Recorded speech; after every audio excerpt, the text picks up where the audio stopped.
Good morning, my lovelies and gentlemen. So, you asked, I listened, and I'm doing an update on it. So, I just finished reading through the 1,960 page release of information from the DA in the Christopher Watts case. Kind of interesting. A little hard to read some of the personal notes and how they were written, but it gives you an insight into questions that were asked and answers that were given. And now I will provide a link in the description of this video to the Denver Post where you can read all 1,960 pages for yourself if you wish. Instead of just giving you a brief oversight, you might actually, you know, find something in there that I missed. Um, I wouldn't say that it's a good reading. Some of it is very boring. There are some very useful parts of it. So the parts where he was talking to his girlfriend, making plans for the future, looking for a secluded vacation spot away from society, looking at jewelry and everything else, wine and diner, while his wife and two daughters were in North Carolina.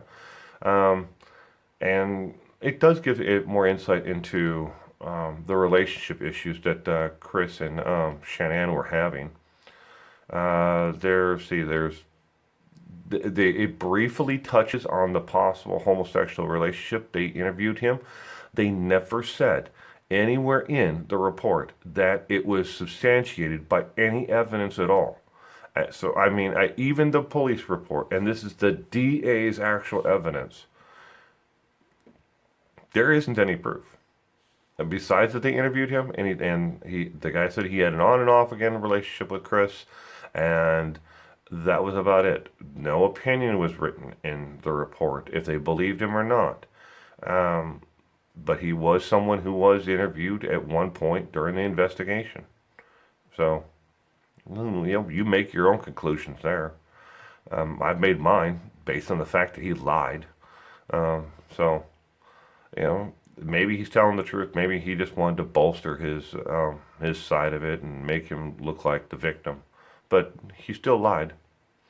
And he started off with a lie. And you start with a lie, and you stay with a lie, you're a liar. So, other parts that are in there is it didn't really talk about her employment with Lavelle and Thrive. It didn't it and it didn't really get into his employment all that much with the oil company. And you can insert the pronunciation that you believe it is, because even all those people who keep on telling me that it's one way and not the way that I was saying it, go watch one of their recruitment videos and listen to how they pronounce the name of it, and then come back here and tell me that I'm an idiot. I mean, obviously I was wrong. I wasn't pronouncing it the way they were, but it's not. They're not pronouncing it the way you think it is, because it's not an American or American English pronunciation. So, all right. But anyways, back. I regress. So back to the 1960-page report. There some other information about their assets and things that were seized.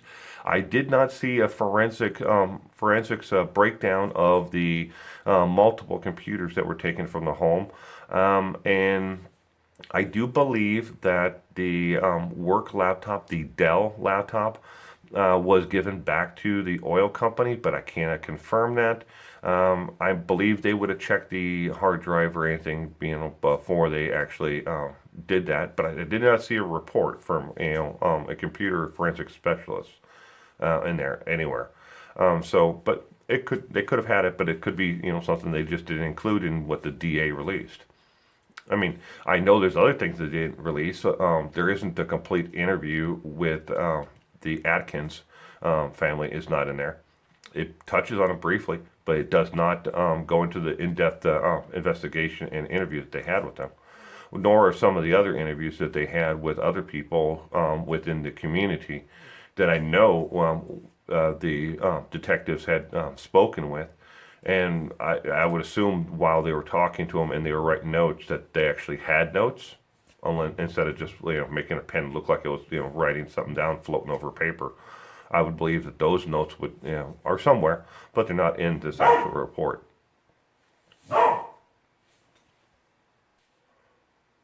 But yeah, like I said, I would believe that those notes are somewhere, but they're just not in this report. Other things that are in the report, it does delve into the relationship issues. Like I said, problems that Shannon and Chris were having long before this ever came up. So it also adds to the fact that it wasn't really a spur of the moment attack on his family. That there was issues that started long before this, and be what it is. I mean, it adds to the motive and thinking that he may have been planning it. I don't know that for a fact. I mean, I'm not inside of his mind, so I can't say for sure. But he definitely had issues beforehand. And if you put it all together in kind of a timeline, it does look like he was planning to leave quite a bit ago before he actually did this. So, oh well, I'll let you read it all for yourself and draw your own conclusions. And then hopefully you'll come back and leave a comment below on this. And let us all know. Like I said, I will put it in the description. Please do not put it in the comments, because if you do, it will bounce your comment and your post to my spam folder. And then I have to weed through and try to find it. But it's YouTube. It's not me. Please do not put the link in the comments. All right? Now, I have another video coming up today that I am going to upload that is on YouTube creators and issues and things that those who are growing a YouTube channel should watch. Now, I know that one's going to bore the living snot out of everybody, that's not into building a YouTube channel. But it gives insight into also, just how little money is made from ad revenue, and those who, once they become monetized, are able to. The reason why I'm making it and posting it to YouTube is because I have to upload it first, so I can share it outside of YouTube. Because I'm a member of a couple different creator groups where we help each other grow and answer questions, because YouTube is not very forthcoming in answering questions directly. So we have to research and find the information ourselves, and then draw a conclusion based on long drawn out reports, because that's just who they are. But I know if you don't want to watch it, just don't bother clicking on it, just skip it, and it'll be titled YouTube creator video. So, all right. And I will see you again later. You stay safe out there, and I hope you have a terrific day today. Thank you again.